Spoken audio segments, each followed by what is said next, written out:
남은 자들의 하나님이 더 좋은 것 같아요.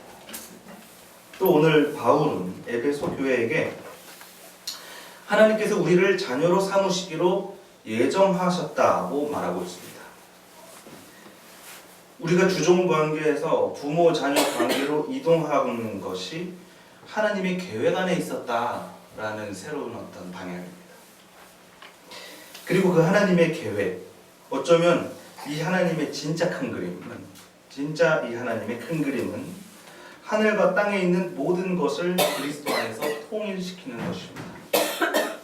이 문장을 얼핏 들으면 좀 제국주의적이나 혹은 민족주의적으로 들리기도 합니다.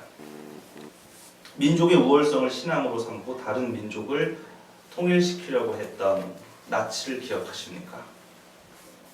기독교의 우월성을 내세워서 다른 종교들까지 통일시키려는 것은 나치와 그리 다르지 않습니다. 오히려 바울이 말하고 있는 통일은 모든 사람들은 하나님과 부모 자녀 관계 아래에서 하나님의 자녀들, 즉 우리는 모두 자매 형제들이라는 사실입니다. 덴마크의 한 여행사가 국적이 다른 70명의 사람들을 한 곳에 모았습니다. 그들은 각자 인터뷰를 통해서 서로에 대한 첫인상을 말했습니다. 그리고 공통적으로 그들이 다른 인종이나 특정 국가를 싫어한다는 사실을 알아냈습니다. 우리가 마치 전쟁의 아픔 때문에 누구를 싫어하죠? 일본을 싫어하지 않습니까? 일본을 싫어하는 것처럼 말입니다. 그리고 또 다른 공통점은 그들은 각각 자신의 인종과 민족 혹은 국가에 대한 자긍심이 대단했다는 것입니다. 그리고 이제 그들은 허락하는 사람에 한해서 그들의 DNA를 축출했습니다. 그 실험 결과가 발표되던 날 많은 사람들은 눈물을 흘렸습니다. 프랑스 사람을 싫어했던 쿠바인 남성은 동유럽을 포함한 15개국의 혼혈인이었습니다. 또 자신이 프랑스 사람이라고 자부했던 한 여성이 있었습니다. 왜냐하면 어머니와 할머니까지 다 프랑스 사람이었기 때문이에요. 그러나 그 프랑스 여성은 32%가 영국인이었고 프랑스인의 피가 1%도 섞여 있지 않았습니다. 또 조상들의 전쟁 때문에 독일을 매우 싫어했던 영국 남성이 있었습니다. 그 영국 남성 안에는 5%의 독일인의 피가 흐르고 있었습니다. 그 사실을 알자 독일을 싫어하는 마음이 녹아내렸습니다.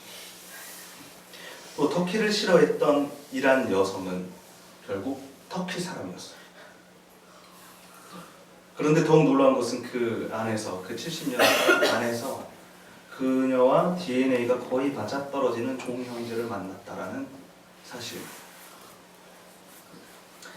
자신의 민족성을 자부하며 특정 국가를 싫어하던 그들은 진실이 밝혀지자 모두 무너져 내렸습니다. 그 실험에 참가했던 프랑스 여성은 세계 모든 사람들이 만약 이 실험에 참여한다면 이 세상의 인종 간의 차별과 전쟁은 사라질 것이라고 말했습니다. 우리는 더 이상 우월한 민족이 아닙니다. 또 그들은 악마적인 민족이 아닙니다. 이미 순수 혈통은 이 세상에 존재하지 않게 되었습니다. 우리는 이제 사실 서로 원수가 아니라 자매 형제 관계에 있는 것입니다. 요즘 드라마 동백꽃 필 무렵을 보고 있습니다. 정주행을 하고 있는데 송구영신 예배 때 많은 분들이 저에게 스포를 하려고 하셨지만 제가 귀를 막고 듣지 않았습니다. 제가 다음 주까지 다 보고 올 테니까 조금만 기다려 주시길 바랍니다. 알겠죠? 동백이는 미혼모의 술집 사장님입니다. 사람들은 그런 동백이에게 쏟아지는 세상의 폭력들을 하나같이 팔자라고 말합니다. 미혼모도 팔자고 술집 여성도 팔자. 팔자. 이건 눈앞에 뻔히 보이는 폭력과 부조리를 피해자 개인에게 그 책임을 돌리는 가장 한심한 말인지도 모르겠습니다. 사실 팔자가 어디 있습니까?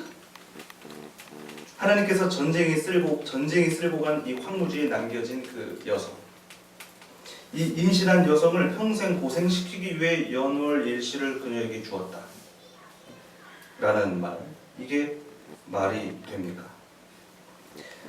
물론 세상이 혼탁하다면 연월일시에 따라서, 그 시대에 따라서 그 사람의 우리의 화복 생사가 정해지기도 하겠죠. 그러나 그것은 하나님께서 정하신 계획이 아니라는 말입니다. 하나님의 예정은, 하나님의 계획은 우리는 모두 장애인이든 비장애인이든 남성이든 여성이든 어떤 인종이든 국가든 종교든 모두 하나님의 사랑 아래에 있는 자매 형제들이라는 진실입니다. 세상이 우리에게 팔자를 가르쳐 준다면 하나님은 사실 하나님의 계획은 그 팔자를 꺾어버리는 것이겠죠. 팔자를 말하는 세상은 그리스도를 결국 알아보지 못했다고 요한복음은 오늘 증거하고 있습니다. 그러나 그 팔자를 꺾어버리는 그리스도, 이 그리스도를 믿는 사람들은 하나님의 자녀가 되는 특권을 받았습니다. 우리는 그리스도 안에서 모든 혈통과 육정, 가족주의까지 넘어서게 된 것입니다.